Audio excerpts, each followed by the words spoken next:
It is no secret that today's world is powered by finite resources.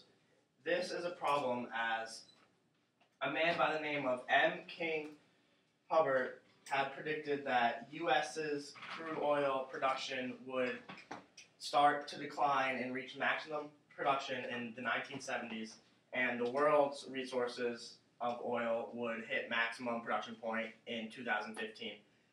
At the time, this was 1940, he was a geoscientist, a lot of people gave him negative feedback and comments and criticized his theory, and everyone said that it wasn't going to happen.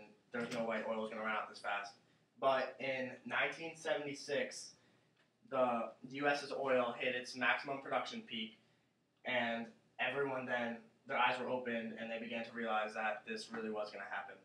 And now, as 2015 approaches, it's becoming a big topic on our presidential debate and such, different energy sources, and new and innovative ideas on how we're going to sustain power in the future.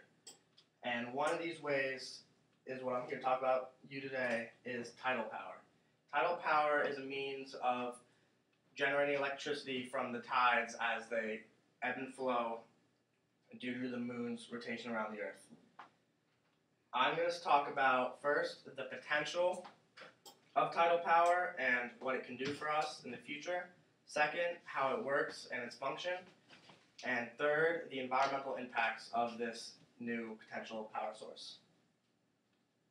Now, first is the potential, and tidal energy has potential because it's a very reliable source, and we know when it's going to be available and when it's not going to be available. We can work around its times, and we know when it's going to be there. This is a big change from wind energy, which is the other big renewable energy source, because it depends solely on weather, and we cannot predict when the winds are going to pick up and when they're not, and when it just goes out sometimes because there's no wind.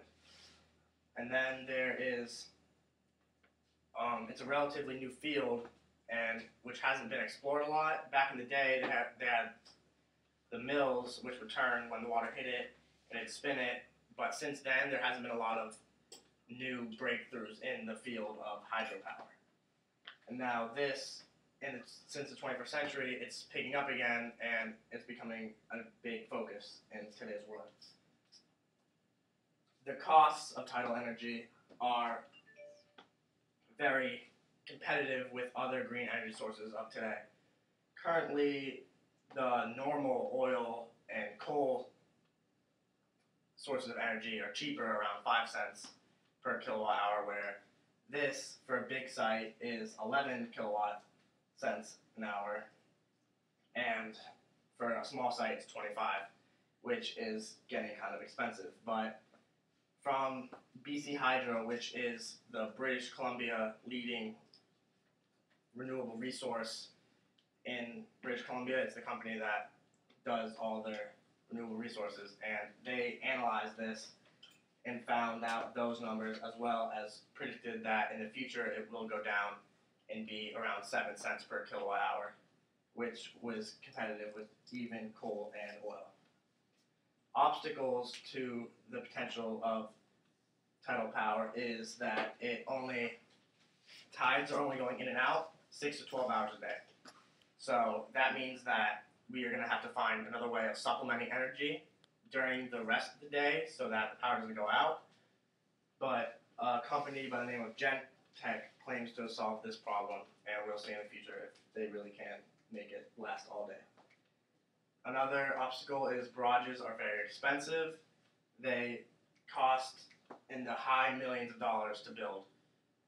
And then there are only 20 spots around the world currently that can sustain our technology that we have today for barrages. Now, this will hopefully open up in the future as our technologies and machines become more efficient, then they'll be able to work on smaller tides, but until then, we're not sure. Now, my second topic is how these machines operate. A barrage is essentially works the same as a big dam, only instead of working on like a river where it just stops it, it works on an estuary where it's kind of like an inlet, and then it comes in and out, and then there's a small tunnel at the bottom of the barrage where when the tides go in, it spins a turbine, which turns over a generator, which in turn produces energy. And then it does the same thing when the tides go out. It just spins in the opposite direction. Impacts on the environment is, first, due to barrages cutting off the flow and being like a dam, they have effects a dam has. The salinity increases, which can be harmful to many fish and other life in the environment, because once it gets really high, it becomes toxic to the fish. The turbines in barrages, because it forces them through a small tunnel, it will kill up to 15% of the fish. Sediment will build up inside the basin. Pollution will build up inside the basin, which is bad because in certain estuaries people dump lots of pollution in there, like sewage and such, and it usually just flows out to the sea and it's no problem. But with a barrage in the way, it would prevent that from happening, and it would build up and be very bad, and you wouldn't be able to swim in it or anything like that.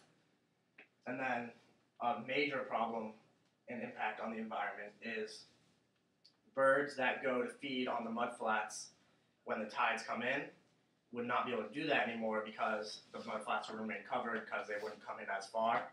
And if this was built in the Scavone estuary, where one was being planned, it would displace 80,000 birds and their feeding locations.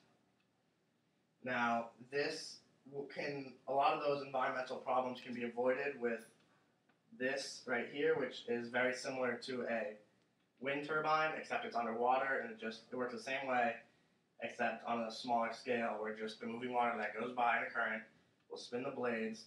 It goes from 20 to 30 miles per hour, and it would not prevent water. It wouldn't obstruct the water. It wouldn't obstruct the tides as much. Fish would be able to swim around it and are quicker than how fast the blades spin. They wouldn't get hurt.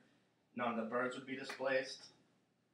And because of that, it is a much more feasible plan than barrages.